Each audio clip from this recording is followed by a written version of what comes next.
हाथों को हिलाते हुए थैंक यू जीसस बोलते हुए इक्लेसिया अपने हाथों को हिलाएं सूर्य की ओर और ऊंची आवाज में बोले थैंक यू जीसस। ऊंची आवाज में थैंक यू जीसस। ऊंची आवाज में हालेलुया। प्रभु यीशु मसीह के सामर्थी नाम में मांगते सब कहें आमीन। तारीफ करें एक बार जोर से तालियों के साथ परमेश्वर का थैंक्स करें।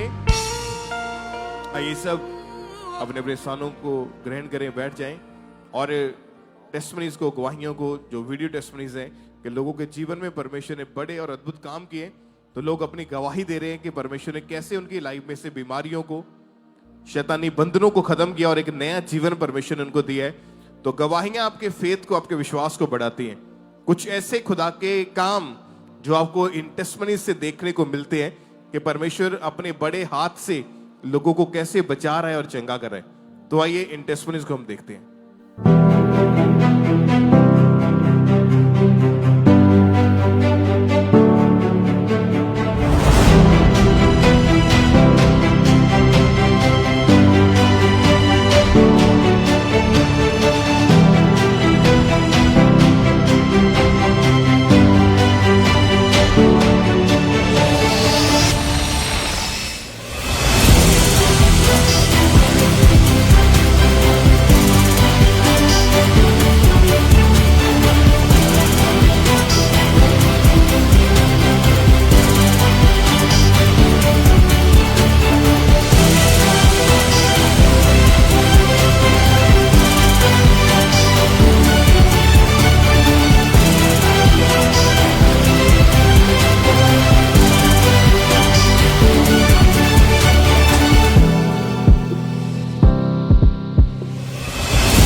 हालेलुया। जैसा कि परमेश्वर के वचन निर्गमन 15 उसकी 26 आयत में लिखा है, यदि तू अपने परमेश्वर यहोवा का वचन तन मन से सुने और जो उसकी दृष्टि में ठीक है वही करे और उसकी आज्ञाओं पर कान लगाए और उसकी सब विधियों को माने, तो जितने रोग मैंने मिस्रियों पर भेजा है उनमें से एक भी तुझ पर ना भेजूंगा, क्योंकि मैं तुम्हारा चंगा करने वाला यहोवा हूँ। परमेश्वर ने इस वचन के दौरान इस फैमिली की जिंदगी में काम किया। जब बहुत सारे डॉक्टर्स चेंज करने के बाद, दवाइयाँ खाने के बावजूद भी कोई फर्क नहीं पड़ा, तो ये अंदर से पूरी तरह से टूट चुके थे। जब स्कैन हुआ तो तब पता चला कि मेरे गोल ब्लैडर में स्टोन है और स्टोन जो थी वो मल्टीपल थी। और फिर कुछ टाइम के बाद डॉक्टर ने मेरा ऑपरेट किया और गोल ब्लैडर रिमूव कर दिया। तो उस टाइम मेरी हालत ज़्यादा ख़राब हो गई, मुझे कुछ भी आराम नहीं पड़ा ऑपरेट से भी। मैं जो भी कुछ खाती पीती थी वो मुझे उल्टी हो जाती थी। जब टेस्ट हुए तो उन्होंने देखा कि 8 पॉइंट मुझे जॉन्डिस हो गया है। फिर जब मुझे स्कैन के लिए भेजा गया, जब स्कैन हुआ तब उसमें पता चला कि 10 mm की पथरी जो सीवीडी पाइप में फंसी हुई थी, जिसकी वजह से पूरी सीवीडी पाइप ब्लॉक हो चुकी थी और जिसकी वजह से ही सारी प्रॉब्लम्स आ रही थी। लीवर में स्वेलिंग भी आ रही थी और मुझे जॉन्डिस भी ज़्यादा से ज़्यादा हो रहा था। पर जब अंकुर नूला मिनिस्ट्रीज में इन्होंने लगातार आना शुरू किया, परमेश्वर ने इनकी जिंदगी में इनको चंगा किया और हर तरह की बीमारी से आजाद करके एक नया जीवन दिया। सबको जय मसीह की। मेरा नाम माला देवी है, ये मेरे हस्बैंड हैं, इनका नाम संजीव कुमार है। हम डलहौजी बनीखेत के रहने वाले हैं। आज मैं अपने जीवन की सबसे बड़ी गवाही देने जा रही हूँ। 2022 में अचानक से मेरे पेट में दर्द पड़ा, तो मुझे जब हॉस्पिटल ले जाया गया तो उन्होंने स्कैन के लिए बोला कि आपका स्कैन होगा। जब स्कैन हुआ तो तब पता चला कि मेरे गोल ब्लैडर में स्टोन है और स्टोन जो थी वो मल्टीपल थी। कुछ टाइम के लिए डॉक्टर ने मुझे दवाइयाँ खाने के लिए दी और फिर कुछ टाइम के बाद डॉक्टर ने मेरा ऑपरेट किया और गोल ब्लैडर रिमूव कर दिया। जब ऑपरेट करके मुझे घर ले आया गया तो उस टाइम मेरी हालत ज़्यादा ख़राब हो गई, मुझे कुछ भी आराम नहीं पड़ा ऑपरेट से भी। मैं जो भी कुछ खाती पीती थी वो मुझे उल्टी हो जाती थी, तो मेरी हालत ज़्यादा ख़राब होने लगी। मुझे बुखार रहने लगा, 103 104 बुखार जाने लगा। मेरे हस्बैंड मुझे नज़दीक के जो हमारा सिविल हॉस्पिटल है डलहौजी, वहाँ लेके गए। वहाँ पे जब स्पेशलिस्ट ने मुझे चेक किया, उन्होंने कहा कि उन्होंने मुझे टेस्ट करवाने के लिए बोला। जब टेस्ट हुए तो उन्होंने देखा कि 8 पॉइंट मुझे जॉन्डिस हो गया है।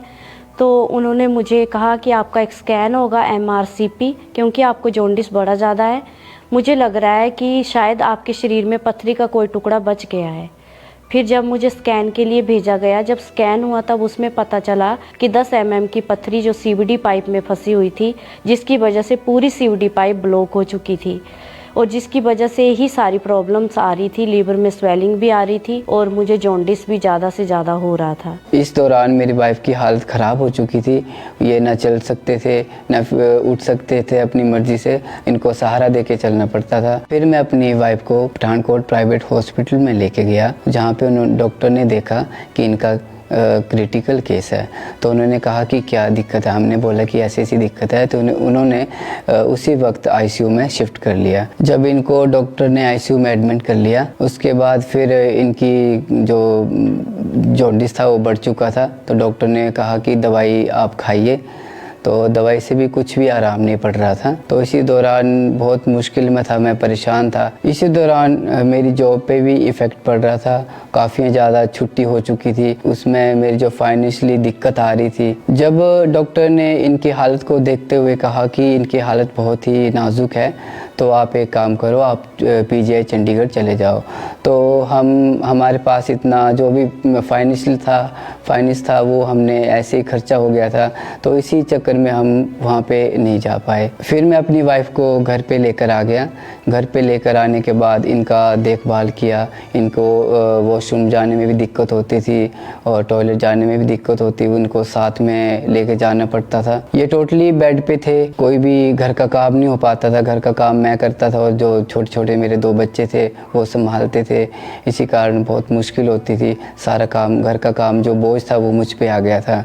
तो इनको सुबह भी देखना पड़ता था, शाम को भी, दिन में भी, हर टाइम, मतलब 3 टाइम देखना पड़ता था। मैं इनके साथ ही, हर टाइम इनके साथ ही रहता था। जैसे ही रात को कई बार दर्द भी हो जाता था, ये बोलते कि अब मुझे यहाँ पे दर्द हो रहा है, अब मेरा मन घबरा रहा है, मुझे खाने के लिए कुछ दो। तो खाना डाइजेस्टिव नहीं हो पा रहा, उल्टियाँ आती थी। तो इसलिए बहुत मुश्किल होती थी इनको रात में भी। जब ये बेड पे थे तो बच्चे पूछते थे कि मम्मा कब ठीक हो गए, तो वो बच्चे रोते भी रहते थे। जब मैं बेड पे थी तो मेरी बड़ी ज़्यादा कंडीशन ख़राब थी। रात को मुझे नींद नहीं आती थी। मैं कभी ऐसे उठ के बैठती थी तो उठने के लिए भी मुझे इनको बुलाना पड़ता था कि मुझे लेटे लेटे बड़ी ज़्यादा थकावट हो रही है, तो आप आ जाओ और मुझे थोड़ी देर के लिए खड़े करके बिठा दो। लेकिन जैसे ही मैं उठती थी वैसे ही मेरा मन खराब हो जाता था और मुझे बड़े ज़ोर से उल्टियाँ आने लगती थी। उल्टियाँ करने के बाद भी मुझे आराम नहीं मिलता था। ऐसे लगता था कि गले में कुछ फंसा हुआ है और जिसकी वजह से मुझे सांस लेने में भी काफ़ी दिक्कत होती थी। और बच्चे जब मेरी ऐसी हालत देखते थे वो भी घबरा जाते थे। मुझे ऐसे लगता था कि क्या पता मैं नहीं बच पाऊंगी।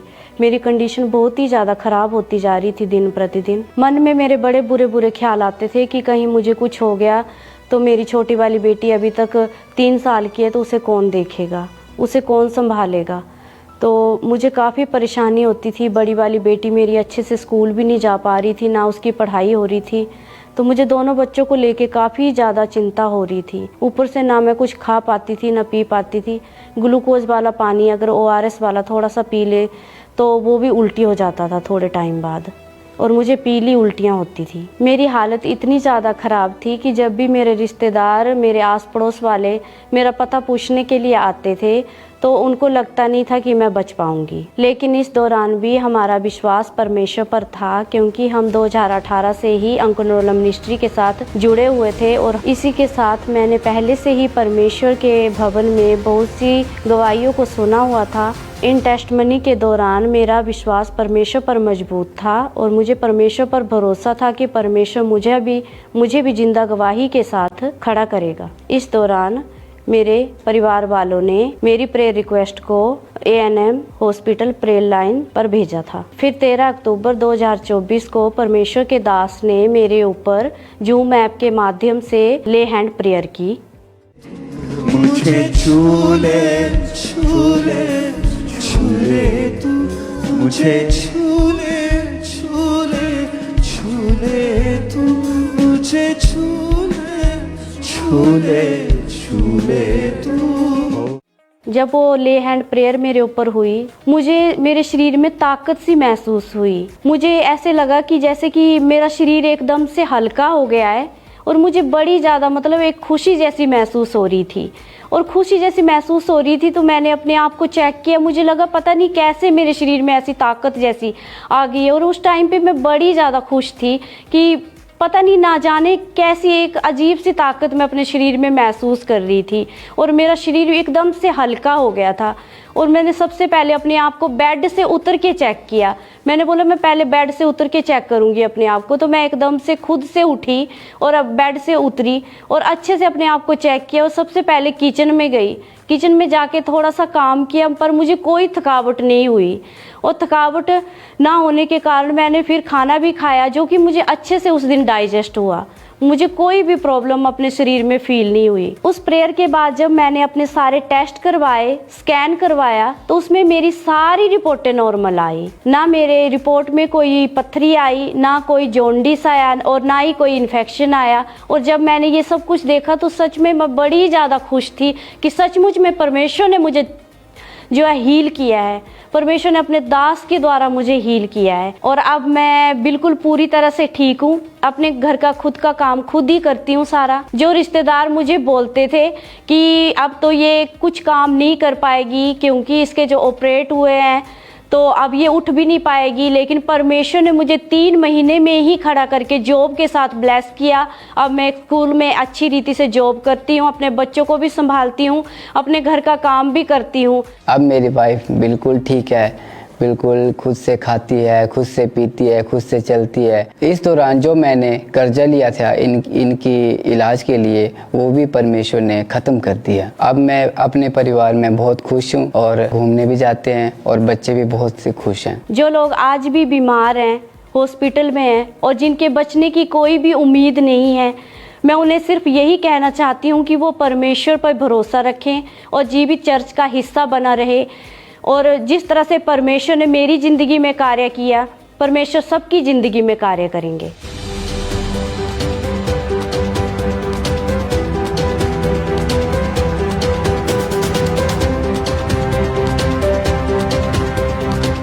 इस मिरेकलस हीलिंग के लिए मैं परमेश्वर का धन्यवाद करती हूँ, और परमेश्वर के दास दासी का भी धन्यवाद करती हूँ। सबको जय मसीह की।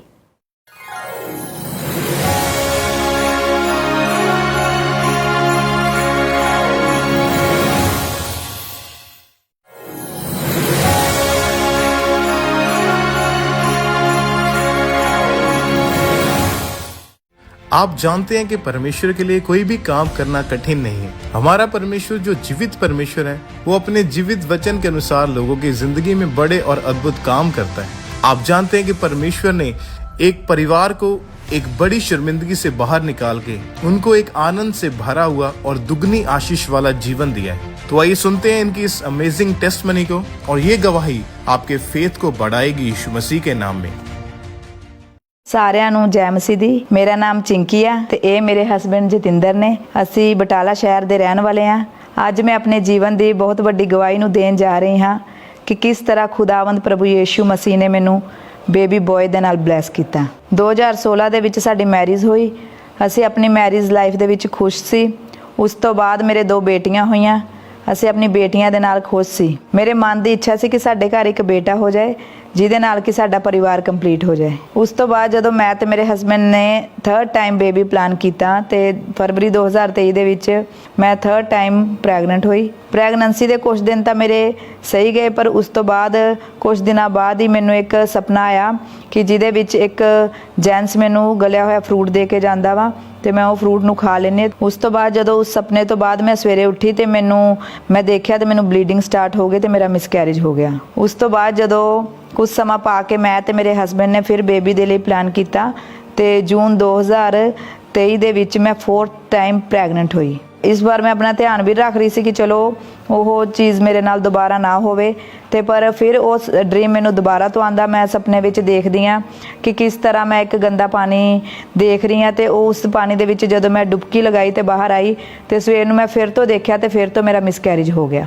ਫਿਰ ਉਸ ਤੋਂ ਬਾਅਦ ਦਸੰਬਰ 2023 ਫਰਵਰੀ 2024 ਜੂਨ 2024 ਅਕਤੂਬਰ 2024 ਮੈਨੂੰ ਫਿਰ ਤੋਂ ਇਹ ਪ੍ਰੈਗਨੈਂਸੀਆਂ ਕਨਸੀਵ ਹੋਈਆਂ, ਬਟ ਮੈਨੂੰ ਫਿਰ ਤੋਂ ਉਹੀ ਸ਼ੈਤਾਨੀ ਡ੍ਰੀਮ ਆਉਂਦਾ ਸੀ ਤੇ ਫਿਰ ਮੇਰਾ ਮਿਸਕੈਰੇਜ ਹੋ ਜਾਂਦਾ ਸੀ। ਇਸ ਤਰ੍ਹਾਂ ਮੇਰੇ 6 ਮਿਸਕੈਰੇਜ ਹੋ ਗਏ ਤੇ ਮੈਂ ਆਪਣੀ ਲਾਈਫ ਦੇ ਵਿੱਚ ਬੜਾ ਪਰੇਸ਼ਾਨ ਹੋਣ ਲੱਗ ਗਈ ਵੀ ਪਤਾ ਨਹੀਂ ਮੇਰੇ ਨਾਲ ਕਿਉਂ ਇਦਾਂ ਹੋ ਰਿਹਾ, ਕਿਉਂ ਮੈਨੂੰ ਇਹ ਸ਼ੈਤਾਨੀ ਡ੍ਰੀਮ ਆ ਰਿਹਾ, ਹਰ ਵਾਰੀ ਮੇਰਾ ਮਿਸਕੈਰੇਜ ਹੋ ਰਿਹਾ ਵਾ। ਮੈਨੂੰ ਟੈਨਸ਼ਨ ਪਈ ਰਹਿੰਦੀ ਸੀ ਵੀ ਪਤਾ ਨਹੀਂ ਥਰਡ ਟਾਈਮ ਮੈਨੂੰ ਪ੍ਰੈਗਨੈਂਸੀ ਕਨਸੀਵ ਹੋਊਗੀ ਕਿ ਨਹੀਂ। ਇਸ ਤਰ੍ਹਾਂ ਮੈਂ ਬਹੁਤ ਜ਼ਿਆਦਾ ਪਰੇਸ਼ਾਨ ਰਹਿੰਦੀ ਸੀ ਕਿ ਮੈਨੂੰ ਸ਼ਾਇਦ ਹੁਣ ਬੇਬੀ ਕਨਸੀਵ ਨਹੀਂ ਹੋਣਾ। ਤੇ ਮੇਰੀ ਬੇਟੀਆਂ ਵੀ ਮੇਰੇ ਤੋਂ ਪੁੱਛਦੀਆਂ ਹੁੰਦੀਆਂ ਸੀ ਕਿ ਮੰਮਾ ਸਾਰਿਆਂ ਦੇ ਮਤਲਬ ਬ੍ਰਦਰ ਹੁੰਦੇ ਆ, ਸਾਡਾ ਬ੍ਰਦਰ ਕਿਉਂ ਨਹੀਂ ਹੈਗਾ? ਤੇ ਮੈਂ ਉਹਨਾਂ ਨੂੰ ਕਹਿਣਾ ਕੋਈ ਗੱਲ ਨਹੀਂ, ਉਹ ਸਾਡਾ ਵੀ ਹੋਊਗਾ। ਫਿਰ ਉਹਨਾਂ ਨੇ ਕਹਿਣਾ ਪਤਾ ਨਹੀਂ ਮੰਮਾ ਕਦੋਂ ਹੋਊਗਾ। ਇੱਕ ਵਾਰੀ ਮੇਰੀ ਬੇਟੀ ਨੇ ਤਾਂ ਵੱਡੀ ਬੇਟੀ ਨੇ ਪੇਂਟਿੰਗ ਵੀ ਬਣਾਈ ਜਿਹਦੇ ਵਿੱਚ ਮਤਲਬ ਉਹਨੇ ਸ਼ੋਅ ਕੀਤਾ ਕਿ ਆਪ 2 ਸਿਸਟਰਸ ਖੜੀਆਂ ਤੇ ਵਿੱਚ ਸੈਂਟਰ ਦੇ ਵਿੱਚ ਉਹਨੇ ਆਪਣੇ ਬ੍ਰਦਰ ਨੂੰ ਖੜਾ ਕੀਤਾ। ਤੇ ਮੈਂ ਪੁੱਛਿਆ ਵੀ ਇਹ ਕੌਣ ਆ? ਤੇ ਮੈਨੂੰ ਕਹਿੰਦੀ ਵੀ ਮੰਮਾ ਇਹ ਸਾਡਾ ਬ੍ਰਦਰ ਆ। ਤੇ ਮੈਂ ਉਸ ਟਾਈਮ ਮੇਰੀ ਅੱਖਾਂ ਦੇ ਵਿੱਚੋਂ ਆਂਸੂ ਆ ਗਏ ਵੀ ਮੇਰੇ ਛੋਟੇ ਛੋਟੇ ਬੱਚੇ ਵੀ ਇਸ ਚੀਜ਼ ਨੂੰ ਫੀਲ ਕਰ ਰਹੇ ਆ ਵੀ ਸ਼ਾਇਦ ਸਾਡਾ ਬ੍ਰਦਰ ਹੋਣਾ ਹੀ ਨਹੀਂ ਆ। ਤੇ ਉਸ ਤੋਂ ਬਾਅਦ ਫਿਰ ਮੈਂ ਉਸ ਚੀਜ਼ ਨੂੰ ਜ਼ਿਆਦਾ ਸੋਚਦੀ ਸੀ ਕਿ ਵੀ ਪਤਾ ਨਹੀਂ ਕੀ ਹੋਊਗਾ, ਮੇਰੀਆਂ ਬੇਟੀਆਂ ਨੂੰ ਉਹਨਾਂ ਦਾ ਬ੍ਰਦਰ ਮਿਲੂਗਾ ਕਿ ਨਹੀਂ ਉਹਨਾਂ ਨੂੰ। ਫਿਰ ਜਦੋਂ ਕਿਤੇ ਅਸੀਂ ਅੰਦਰ ਕਿਸੇ ਦੇ ਘਰ ਵੀ ਜਾਣਾ ਜਾਂ ਮੈਰਿਜ ਤੇ ਜਾਣਾ, ਕਿਸੇ ਫੰਕਸ਼ਨ ਤੇ ਜਾਣਾ, ਤੇ ਸਭ ਨੇ ਇਹੀ ਪੁੱਛਣਾ ਵੀ ਤੁਹਾਡੇ ਕਿੰਨੇ ਬੱਚੇ ਆ? ਤੇ ਮੈਂ ਕਹਿਣਾ ਮੇਰੀਆਂ 2 ਬੇਟੀਆਂ। ਤੇ ਉਹਨਾਂ ਨੇ ਕਹਿਣਾ ਕੋਈ ਗੱਲ ਨਹੀਂ, ਤੁਸੀਂ ਟਰਾਈ ਕਰੋ ਤੇ ਤੁਹਾਨੂੰ ਬੇਟਾ ਵੀ ਮਿਲੇਗਾ। ਤੇ ਮੈਂ ਕਿਸੇ ਨੂੰ ਇਹ ਨਹੀਂ ਦੱਸਦੀ ਹੁੰਦੀ ਸੀਗੀ ਵੀ ਮੇਰਾ ਇੰਨੀ ਵਾਰੀ ਮਿਸਕੈਰੇਜ ਹੋ ਜਾਂਦਾ ਵਾ, ਕਿਸੇ ਅੱਗੇ ਉਹ ਸ਼ੋਅ ਹੀ ਨਹੀਂ ਕਰੀਦਾ ਸੀ। ਜਦੋਂ ਮੈਂ ਤੇ ਮੇਰੇ ਹਸਬੈਂਡ ਬੈਠੇ ਹੁੰਦੇ ਸੀਗੇ ਇਕੱਠੇ ਤੇ ਮੇਰੇ ਹਸਬੈਂਡ ਮੈਨੂੰ ਕਹਿੰਦੇ ਹੁੰਦੇ ਸੀਗੇ ਵੀ ਮਤਲਬ ਚਲੋ ਆਪਣੇ ਬੇਟੀਆਂ ਵਾ ਕੋਈ ਗੱਲ ਨਹੀਂ, ਜੇ ਨਹੀਂ ਹੈਗਾ ਬੇਟਾ ਤੇ ਕੋਈ ਗੱਲ ਨਹੀਂ, ਉਹ ਰੱਬ ਦਊਗਾ। ਤੇ ਇੱਕ ਵਾਰੀ ਮੈਂ ਆਪਣੇ ਹਸਬੈਂਡ ਨੂੰ ਇਹ ਵੀ ਚੀਜ਼ ਕਹੀ ਸੀ ਵੀ ਮਤਲਬ ਆਪਾਂ ਕੋਈ ਉਹ ਦੇਖਦੇ ਆ ਬਾਹਰ ਕੋਈ ਜਗ੍ਹਾ ਜੂਗਾ। ਤੇ ਮੇਰੇ ਹਸਬੈਂਡ ਮੈਨੂੰ ਕਹਿੰਦੇ ਆਪਣਾ ਕਿਹੜਾ ਕੋਈ ਬੇਟਾ ਵਾ, ਕਿਹਦੇ ਲਈ ਦੇਖਾਂਗੇ ਵੀ ਆਪਣੀਆਂ ਬੇਟੀਆਂ ਦਾ ਤਾਂ ਵਿਆਹ ਹੋ ਜਾਣਾ ਵਾ ਤੇ ਕਿਹਦੇ ਲਈ ਉਹ ਜਗ੍ਹਾ ਲੈਣੀ, ਆਪਾਂ ਰਹਿਣ ਦਿੰਦੇ ਉਸ ਚੀਜ਼ ਨੂੰ ਲੈਣ ਵਾਸਤੇ। ਤੇ ਇਹ ਚੀਜ਼ ਵੀ ਮਤਲਬ ਮੈਂ ਇਸ ਚੀਜ਼ ਬਾਰੇ ਵੀ ਬੜਾ ਸੋਚਿਆ ਵੀ ਮਤਲਬ ਮੇਰੇ ਹਸਬੈਂਡ ਦੇ ਦਿਮਾਗ ਦੇ ਵਿੱਚ ਵੀ ਇਹ ਚੀਜ਼ ਚੱਲਦੀ ਆ ਵੀ ਹੁਣ ਮੈਨੂੰ ਬੇਟਾ ਮਿਲਣਾ ਨਹੀਂ ਹੈਗਾ। ਮੈਂ ਇਸ ਚੀਜ਼ ਬਾਰੇ ਬੜਾ ਸੋਚਦੀ ਹੁੰਦੀ ਸੀਗੀ। ਤੇ ਫਿਰ ਕਈ ਵਾਰੀ ਅੰਦਰੋਂ ਅੰਦਰ ਹੀ ਬੜਾ ਗੁੱਸਾ ਆਉਂਦਾ ਹੁੰਦਾ ਸੀਗਾ। ਉਹ ਗੁੱਸਾ ਕਈ ਵਾਰੀ ਇੰਨੀ ਫਰਸਟ੍ਰੇਸ਼ਨ ਹੋ ਜਾਂਦੀ ਸੀ ਕਿ ਮੈਂ ਆਪਣੇ ਹਸਬੈਂਡ ਦੇ ਉੱਤੇ ਉਹ ਗੁੱਸਾ ਉਤਾਰ ਦਿੰਦੀ ਹੁੰਦੀ ਸੀ। ਤੇ ਮੇਰੇ ਹਸਬੈਂਡ ਮੈਨੂੰ ਪੁੱਛਦੇ ਹੁੰਦੇ ਸੀ ਕਿ ਪਤਾ ਨਹੀਂ ਤੂੰ ਕਿਉਂ ਹਰ ਟਾਈਮ ਖਿਜੀ ਰਹਿੰਦੀ ਆ। ਤੇ ਮੈਂ ਆਪਣੀ ਇਸ ਗੱਲ ਨੂੰ ਆਪਣੇ ਹਸਬੈਂਡ ਤੱਕ ਵੀ ਨਹੀਂ ਸ਼ੇਅਰ ਕਰਦੀ ਸੀ ਕਿ ਵੀ ਇਹ ਚੀਜ਼ਾਂ ਮਤਲਬ ਮੈਨੂੰ ਡਿਸਟਰਬ ਕਰ ਰਹੀਆਂ ਵਾ ਅੰਦਰੋਂ ਅੰਦਰੀ। ਜਦੋਂ ਮੇਰੀ ਵਾਈਫ ਦੇ 6 ਮਿਸਕੈਰੇਜ ਹੋ ਗਏ ਤਾਂ ਅਸੀਂ ਬਹੁਤ ਪਰੇਸ਼ਾਨ ਹੋ ਗਏ ਕਿ ਕੀ ਪਤਾ ਸਾਡੀ ਲਾਈਫ 'ਚ ਬੇਟਾ ਹੋਣਾ ਵੀ ਆ ਕਿ ਨਹੀਂ ਹੋਣਾ। ਮੈਂ ਜਦੋਂ ਕੰਮ ਤੇ ਜਾਂਦਾ ਸੀ ਤਾਂ ਉੱਥੇ ਲੋਕਾਂ ਦੇ ਜਿਹੜੇ ਮੇਰੇ ਨਾਲ ਕੰਮ ਕਰਦੇ ਸੀ ਉਹਨਾਂ ਨੇ ਦੱਸਣਾ ਕਿ ਮੇਰੇ ਇੰਜ ਬੇਟਾ, ਮੇਰੇ 1 ਬੇਟਾ, ਮੇਰੇ 2 ਬੇਟੇ। ਤੇ ਮੈਂ ਵੀ ਸੋਚਣਾ ਕਿ ਸਾਡੇ ਵੀ ਬੇਟਾ ਹੋਊਗਾ, ਪਰ ਹੁੰਦਾ ਨਹੀਂ ਸੀ। ਇਸ ਕਰਕੇ ਮੈਂ ਵੀ ਬਹੁਤ ਨਿਰਾਸ਼ ਰਹਿੰਦਾ ਸੀ। ਅਸੀਂ ਬੇਟੀਆਂ ਨਾਲ ਤਾਂ ਬਹੁਤ ਖੁਸ਼ ਸੀ, ਪਰ ਫਿਰ ਵੀ ਬੇਟੀਆਂ ਵੀ ਕਹਿੰਦੀਆਂ ਹੁੰਦੀਆਂ ਸੀ ਕਿ ਸਾਡਾ ਇੱਕ ਭਰਾ ਹੋਣਾ ਚਾਹੀਦਾ ਹੈ। ਮੇਰੀਆਂ ਬੇਟੀਆਂ ਜਦੋਂ ਬਾਹਰ ਗਲੀ 'ਚ ਭੈਣ ਭਰਾਵਾਂ ਨੂੰ ਖੇਡਦੇ ਉਹਨਾਂ ਨੇ ਵੇਖਣਾ, ਜਾਂ ਕਿਸੇ ਰਿਸ਼ਤੇਦਾਰਾਂ ਦੇ ਉਹਨਾਂ ਨੇ ਜਾਣਾ ਤੇ ਭੈਣ ਭਰਾਵਾਂ ਨੇ ਖੇਡਣਾ, ਤੇ ਉਹਨਾਂ ਨੇ ਬਹੁਤ ਮਹਿਸੂਸ ਕਰਨਾ ਅਤੇ ਸਾਨੂੰ ਕਹਿਣਾ ਕਿ ਮੰਮੀ ਡੈਡੀ ਸਾਡਾ ਭਰਾ ਕਦੋਂ ਆਊਗਾ। ਤੇ ਅਸੀਂ ਇਸ ਗੱਲ ਨੂੰ ਲੈ ਕੇ ਅਸੀਂ ਵੀ ਸੋਚੀ ਪੈ ਜਾਣਾ ਕਿ ਬੱਚਿਆਂ ਨੂੰ ਕੀ ਜਵਾਬ ਦਈਏ। ਜਦੋਂ ਸਾਡੇ ਬੇਬੀ ਨਹੀਂ ਹੋ ਰਿਹਾ ਸੀ ਤੇ ਸਾਡਾ ਭਰੋਸਾ ਫਿਰ ਵੀ ਪਰਮੇਸ਼ਵਰ ਦੇ ਉੱਤੇ ਸੀ। ਅਸੀਂ ਪਹਿਲਾਂ ਤੋਂ ਹੀ ਅੰਕੁਰ ਨਰੂਲਾ ਮਿਨਿਸਟਰੀ ਦੇ ਨਾਲ ਜੁੜੇ ਹੋਏ ਸੀ ਤੇ ਦੇਖ ਰਹੇ ਸੀ ਕਿ ਕਿਸ ਤਰ੍ਹਾਂ ਪ੍ਰਭੂ ਲੋਕਾਂ ਨੂੰ ਬੱਚੇ ਦੇ ਨਾਲ ਆਸ਼ੀਸ਼ਿਤ ਕਰ ਰਹੇ ਨੇ। ਇਹਨਾਂ ਗਵਾਹੀਆਂ ਨੂੰ ਸੁਣ ਕੇ ਸਾਡਾ ਵਿਸ਼ਵਾਸ ਹੋਰ ਵੀ ਜ਼ਿਆਦਾ ਮਜ਼ਬੂਤ ਹੋ ਗਿਆ ਕਿ ਖੁਦਾ ਸਾਨੂੰ ਵੀ ਇੱਕ ਦਿਨ ਬੇਟੇ ਦੇ ਨਾਲ ਆਸ਼ੀਸ਼ਿਤ ਜ਼ਰੂਰ ਕਰੇਂਗੇ।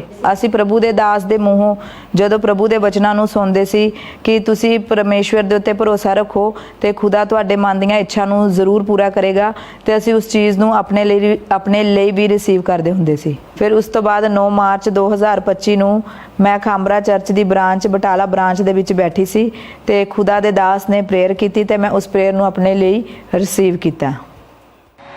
जो लोग दुष्ट आत्माओं से ग्रसित रहते हैं, मैं भविष्यवाणी करके उसकी आत्मा के अनुसार कह रहा हूं, इन 40 रोजों के बाद आप उन दुष्ट आत्माओं के अटैक से फ्री होंगे और पूरी तरह से आजाद होंगे। परमेश्वर आपके परिवार में एक नई शांति को देगा और शैतान के कामों को आपकी जिंदगियों से खत्म करेगा। आमीन। जितना ऊंचा ये ब्लेसिंग उतनी बड़ी है।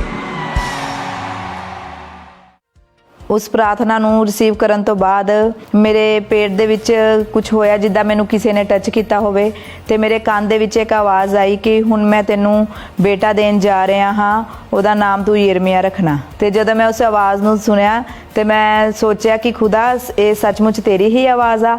ਤੇ ਉਹ ਇੱਕਦਮ ਬਾਈਬਲ ਦਾ ਵਚਨ ਮੇਰੇ ਅੱਗੇ ਯਿਰਮੀਆ ਦਾ ਖੁੱਲ ਗਿਆ ਤੇ ਮੈਂ ਜਿਸ ਵੀ ਵਰਡ ਨੂੰ ਦੇਖ ਰਹੀ ਸੀ ਮੈਨੂੰ ਯਿਰਮੀਆ ਵਰਡ ਹੀ ਦਿਖਾਈ ਦੇ ਰਿਹਾ ਸੀ ਤੇ ਮੈਂ ਕਿਹਾ ਖੁਦਾ ਇਹ ਸੱਚਮੁੱਚ ਤੇਰੀ ਹੀ ਆਵਾਜ਼ ਆ ਤੇ ਮੈਂ ਬੜੀ ਖੁਸ਼ ਹੋਈ ਕਿ ਹੁਣ ਮੈਨੂੰ ਬੇਟੇ ਦੀ ਬਲੈਸਿੰਗ ਮਿਲ ਚੁੱਕੀ ਹੈ। ਉਸ ਪ੍ਰੇਅਰ ਤੋਂ ਕੁਝ ਦਿਨਾਂ ਬਾਅਦ ਜਦੋਂ ਮੈਂ ਆਪਣਾ ਪ੍ਰੈਗਨੈਂਸੀ ਟੈਸਟ ਚੈੱਕ ਕੀਤਾ ਤੇ ਉਹ ਟੈਸਟ ਪੋਜ਼ਿਟਿਵ ਆਇਆ ਤੇ ਇਸ ਵਾਰ ਮੈਨੂੰ ਵਿਸ਼ਵਾਸ ਸੀ ਕਿ ਮੇਰੀ ਪ੍ਰੈਗਨੈਂਸੀ ਸੇਫ ਰਹੇਗੀ ਤੇ ਖੁਦਾ ਮੈਨੂੰ ਬੇਟੇ ਦੇ ਨਾਲ ਜ਼ਰੂਰ ਬਲੈਸ ਕਰਨਗੇ। ਫਿਰ ਪੂਰੀ ਪ੍ਰੈਗਨੈਂਸੀ ਦੇ ਦੌਰਾਨ ਖੁਦਾ ਨੇ ਮੈਨੂੰ ਸੰਭਾਲ ਕੇ ਰੱਖਿਆ ਤੇ 17 ਨਵੰਬਰ 2025 ਨੂੰ ਖੁਦਾ ਨੇ ਮੈਨੂੰ ਇੱਕ ਬਹੁਤ ਸੁੰਦਰ ਬੇਟੇ ਦੇ ਨਾਲ ਬਲੈਸ ਕੀਤਾ ਜਿਹਦਾ ਨਾਮ ਮੈਂ ਯਿਰਮੀਆ ਰੱਖਿਆ ਵਾ। ਤੇ ਜਦੋਂ ਮੈਂ ਆਪਣੇ ਬੇਟੇ ਨੂੰ ਦੇਖਿਆ ਉਹਨੂੰ ਗੋਦ ਵਿੱਚ ਲਿਆ ਬੜਾ ਮੈਨੂੰ ਮਤਲਬ ਖੁਸ਼ੀ ਮਹਿਸੂਸ ਹੋਈ। ਜਦੋਂ ਮੇਰੀਆਂ ਬੇਟੀਆਂ ਵੀ ਹਸਪੀਟਲ ਦੇ ਵਿੱਚ ਦੇਖਣ ਆਈਆਂ ਤੇ ਮੇਰੀ ਵੱਡੀ ਬੇਟੀ ਮੈਨੂੰ ਕਹਿੰਦੀ ਵੀ ਮੰਮਾ ਇਹਨੂੰ ਤਾਂ ਕੋਈ ਹੁਣ ਸਾਡੇ ਕੋਲੋਂ ਲੈ ਕੇ ਤਾਂ ਨਹੀਂ ਜਾਏਗਾ। ਮੈਂ ਕਿਹਾ ਨਹੀਂ ਇਹਨੂੰ ਕੋਈ ਨਹੀਂ ਲੈ ਕੇ ਜਾਏਗਾ ਕਿਉਂਕਿ ਇਹ ਸਾਨੂੰ ਖੁਦਾਵੰਦ ਯਿਸੂ ਮਸੀਹ ਨੇ ਦੇ ਦਿੱਤਾ ਵਾ। ਹੁਣ ਅਸੀਂ ਆਪਣੀ ਲਾਈਫ ਦੇ ਵਿੱਚ ਆਪਣੇ ਬੱਚਿਆਂ ਦੇ ਨਾਲ ਬੜਾ ਖੁਸ਼ ਹਾਂ। ਸਾਡੀ ਫੈਮਿਲੀ ਵੀ ਕੰਪਲੀਟ ਹੋ ਗਈ ਆ। ਮੇਰੀ ਬੇਟੀਆਂ ਹੁਣ ਆਪਣੇ ਬ੍ਰਦਰ ਦੇ ਨਾਲ ਖੇਡਦੀਆਂ ਵਾ ਉਹਨੂੰ ਚੱਕੀ ਫਿਰਦੀਆਂ ਰਹਿੰਦੀਆਂ ਵਾ ਸਾਰਾ ਦਿਨ। ਮੇਰੀਆਂ ਬੇਟੀਆਂ ਆਪਣੇ ਬ੍ਰਦਰ ਦੇ ਨਾਲ ਬੜਾ ਖੁਸ਼ ਆ। ਹੁਣ ਮੈਂ ਵੀ ਆਪਣੇ ਬੱਚਿਆਂ ਨਾਲ ਬਹੁਤ ਖੁਸ਼ ਹਾਂ। ਮੈਂ ਜਦੋਂ ਵੀ ਕੰਮ ਤੋਂ ਆਉਂਦਾ ਹਾਂ ਤਾਂ ਮੈਂ ਆਪਣੇ ਘਰ ਆ ਕੇ ਆਪਣੇ ਬੱਚਿਆਂ ਨਾਲ ਖੇਡਦਾ ਹਾਂ। ਹੁਣ ਅਸੀਂ ਆਪਣੇ ਬੱਚਿਆਂ ਨਾਲ ਬਹੁਤ ਖੁਸ਼ ਹਾਂ। ਸਾਡੀ ਪਰਿਵਾਰ ਸਾਡੀ ਫੈਮਿਲੀ ਕੰਪਲੀਟ ਹੋ ਗਈ ਹੈ। ਜਿਹੜੇ ਲੋਕ ਕਹਿੰਦੇ ਸੀ ਕਿ ਤੁਹਾਡੇ ਬੇਟਾ ਕਿਉਂ ਨਹੀਂ ਹੁੰਦਾ ਜਾਂ ਮੈਨੂੰ ਕਹਿੰਦੇ ਹੁੰਦੇ ਸੀ ਵੀ ਤੁਸੀਂ ਪ੍ਰਭੂ ਨੂੰ ਕਿਉਂ ਮੰਨਦੇ ਆ, ਅੱਜ ਉਹੀ ਲੋਕ ਦੇਖ ਕੇ ਹੈਰਾਨ ਹੁੰਦੇ ਆ ਕਿ ਖੁਦਾ ਨੇ ਇਹਨਾਂ ਨੂੰ ਬੇਟੇ ਦੇ ਨਾਲ ਬਲੈਸ ਕਰ ਦਿੱਤਾ ਵਾ। ਮੈਂ ਇੰਤਜ਼ਾਰ ਕੀਤਾ ਸੀਗਾ ਤੇ ਉਸ ਖੁਦਾ ਨੇ ਮੇਰੇ ਇੰਤਜ਼ਾਰ ਦਾ ਫਲ ਅੱਜ ਮੇਰੇ ਹੱਥਾਂ ਦੇ ਵਿੱਚ ਦਿੱਤਾ। ਮੈਨੂੰ ਉਹਨੇ ਬੇਟੇ ਦੇ ਨਾਲ ਬਲੈਸ ਕੀਤਾ ਵਾ। ਜਿਨ੍ਹਾਂ ਭੈਣਾਂ ਕੋਲ ਬੱਚੇ ਨਹੀਂ ਹੈਗੇ ਮੈਂ ਉਹਨਾਂ ਭੈਣਾਂ ਨੂੰ ਇੱਕ ਮੈਸੇਜ ਦੇਣਾ ਚਾਹੁੰਦੀ ਆ ਕਿ ਪ੍ਰਭੂ ਯਿਸੂ ਮਸੀਹ ਲਈ ਕੁਝ ਵੀ ਇੰਪੋਸੀਬਲ ਨਹੀਂ ਆ। ਪਰਮੇਸ਼ਵਰ ਸਭ ਕੁਝ ਕਰਨ ਦੀ ਤਾਕਤ ਰੱਖਦੇ ਆ। ਪਰਮੇਸ਼ਵਰ ਸਭ ਕੁਝ ਦੇਣ ਦੀ ਤਾਕਤ ਰੱਖਦੇ ਆ। ਜੋ ਖੁਦਾ ਪਾਣੀ ਨੂੰ ਦਾਖਰਸ ਦੇ ਵਿੱਚ ਬਦਲ ਸਕਦਾ ਵਾ ਉਹ ਖੁਦਾ ਸਾਡੀਆਂ ਸ਼ਰਮਿੰਦਗੀਆਂ ਨੂੰ ਵੀ ਆਸ਼ੀਸ਼ ਦੇ ਵਿੱਚ ਬਦਲਣ ਦੀ ਤਾਕਤ ਰੱਖਦਾ ਵਾ। ਜਿਸ ਤਰ੍ਹਾਂ ਖੁਦਾ ਨੇ ਮੇਰੀ ਫੈਮਿਲੀ ਨੂੰ ਕੰਪਲੀਟ ਕੀਤਾ, ਮੈਨੂੰ ਬੇਟੇ ਦੇ ਨਾਲ ਬਲੈਸ ਕੀਤਾ, ਉਹ ਤੁਹਾਨੂੰ ਵੀ ਸਭ ਨੂੰ ਬਲੈਸ ਕਰੇਗਾ।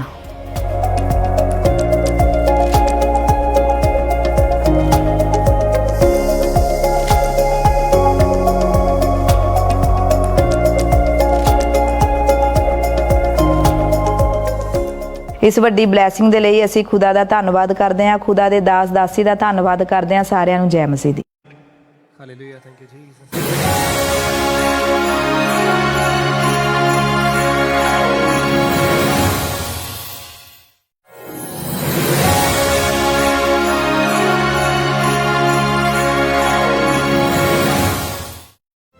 हालेलुया। परमेश्वर ने इस बहन की जिंदगी में बहुत ही बड़ा और अद्भुत काम किया और हमारा विश्वास है जब आप इस बहन की इस गवाही को सुनेंगे तो आप विश्वास करेंगे कि प्रभु यीशु मसीह आज भी जीवित परमेश्वर है और बड़े वो अद्भुत काम करते हैं। तो आइए इस बहन की इस मार्वलस टेस्टिमनी को हम देखते हैं।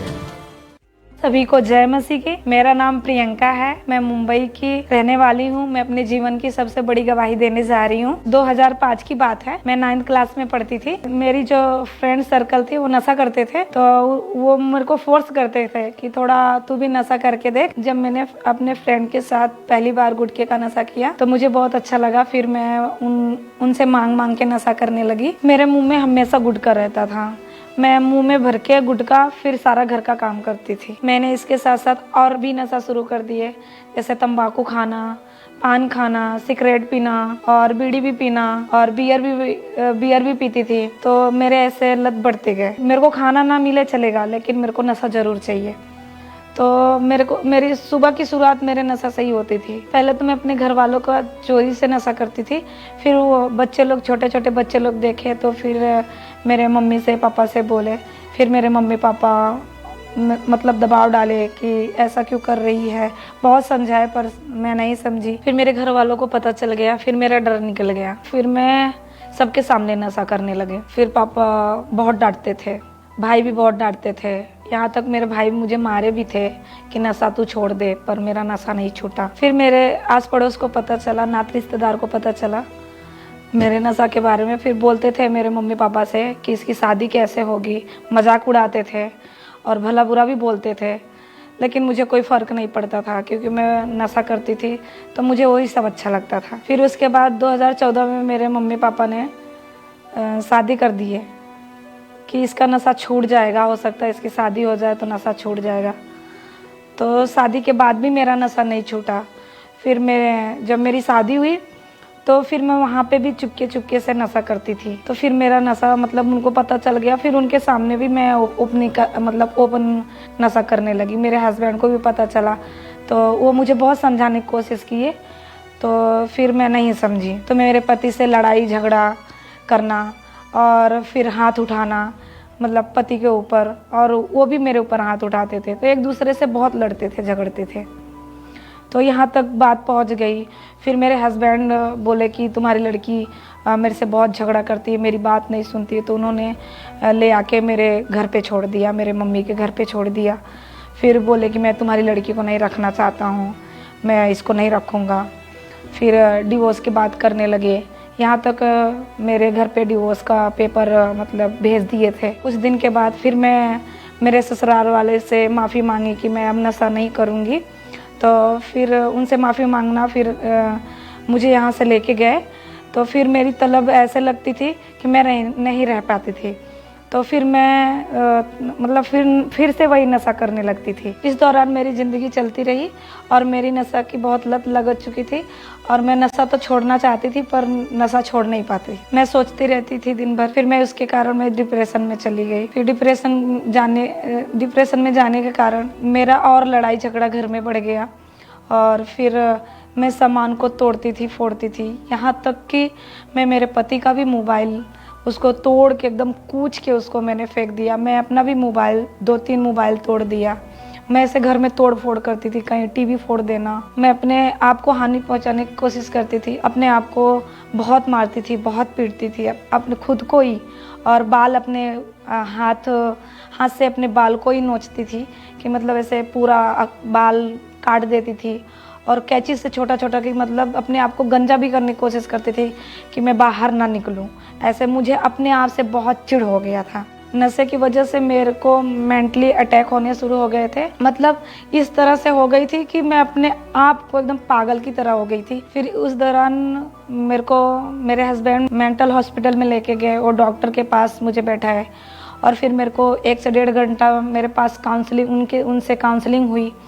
उन्होंने पूछताछ करना, तो जब वो पूछते थे मेरे से तो मैं खुद उनसे बोलती थी तुम नहीं समझ पा रहे हो मुझे क्या हुआ है। और डॉक्टर मेरे को बस नींद का दवा दे देता था, बोलता था टेंशन है, और फिर वो दवा भी देते थे और बोलते थे इसको रेस्ट चाहिए, लेकिन कोई फ़ायदा नहीं होता था। नशे के कारण मैं बहुत परेशान हो चुकी थी, और मैं अकेले बैठती थी, मैं सोचती रहती थी कि मेरा क्या होगा, मुझे कुछ समझ में नहीं आ रहा है। मैं ये सोचती थी कि मैंने अपनी लाइफ को ये क्या बना लिया है। मैं एक औरत होकर नशा करती थी और मुझे बहुत शर्मिंदगी महसूस होती थी। फिर एक दिन मैं ऐसे मोबाइल देख रही थी, तो यूट्यूब चला रही थी। फिर उसमें एक दिन अंकुर नूरुल्ला मिनिस्ट्री वीडियो आया सामने। फिर मैंने गवाहियाँ सुनी, नशे से लोग कैसे छुटकारा पा रहे हैं। तो मुझे बहुत अच्छा लगा कि वहाँ अंधे देखते हैं, लंगड़े चलते हैं, और फिर बहुत सारी ऐसी गवाहियाँ सुनी जो वहाँ पे परमेश्वर बड़े बड़े काम कर रहा है। तो मुझे ऐसा लगा कि मेरा भी छुटकारा यहीं से हो सकता है। फिर मैं लगातार अंकुर नूरुल्ला मिनिस्ट्री के साथ जुड़ गई, और फिर मैं वचनों को सुनती थी, मुझे शांति मिलता था। फिर मैं 20 दिसंबर 2020 को खामरा चर्च की मीटिंग अटेंड कर रही थी। फिर प्रभु के दास ने प्रार्थना की, तो मैंने उस प्रार्थना को विश्वास के साथ अपने लिए रिसीव किया। कमांड करो, कमांड करो, कमांड करो। नशे का आत्मा, चोरी का आत्मा, चुराने वाला आत्मा, घात करने वाला आत्मा, बोला कम आउट, आउट, आउट। फिर मैं उस प्रेयर को रिसीव करने के बाद मुझे परमेश्वर की आत्मा ने टच किया, और फिर मेरे को ठंडा महसूस हुआ, और फिर मैं उस वक्त उसी घड़ी आज़ाद हो गई। फिर उसके बाद मुझे बहुत अच्छा लगा, और फिर मैं घर में सबसे अच्छे से बात की। फिर मैं रात को मुझे बहुत अच्छी नींद आई। उस दिन पहला दिन था, मैं नशे के बगैर सोई, और सुबह उठी, मुझे बहुत अच्छा लगा, और सारे लोग मुझसे खुद प्यार से बात करने लगे। तो फिर मेरे पे सारे लोग देखते थे कि मतलब आज ये नशा नहीं की। फिर मेरे मम्मी पापा सारे लोग खुश हो गए, और मेरे हस्बैंड भी खुश हो गए कि मतलब ये नशा छोड़ गई। जब मेरे आस पड़ोस रिश्तेदारों को पता चला कि मैं नशा छूट गया है, तो उन लोग मेरे से पूछे कि तू नशा कहाँ से छोड़ दी। फिर मैंने उनको बताया कि मेरे प्रभु यीशु मसीह ने नशे से मेरे को छुटकारा दिया है। अब मैं कोई नशा नहीं करती हूँ। अब मैं अपनी फैमिली के साथ हंसी खुशी से रह रही हूँ, अपने घर पे भी रह रही हूँ, और मैं सबके साथ अभी बहुत अच्छे से हूँ। मेरी प्रभु ने मैरिड लाइफ को रिस्टोर किया है। अब मैं राजी खुशी से रहती हूँ। अब मैं नशा नहीं करती हूँ। अब मुझे कोई मेंटली अटैक नहीं आते हैं और ना मैं बाल नोचती हूँ अपना। अभी मैं राजी खुशी अपने पति के साथ रह रही हूँ अच्छे से। जो लोग आज भी नशे में हैं, डिप्रेशन में हैं, मैं उनसे यही कहना चाहती हूँ कि परमेश्वर से जुड़ो, प्रभु यीशु मसीह आपको आज़ाद करेगा। मुझे विश्वास है जैसे प्रभु मुझे छुटकारा दिया पूरी रीति से, वैसे आपको भी छुटकारा देगा।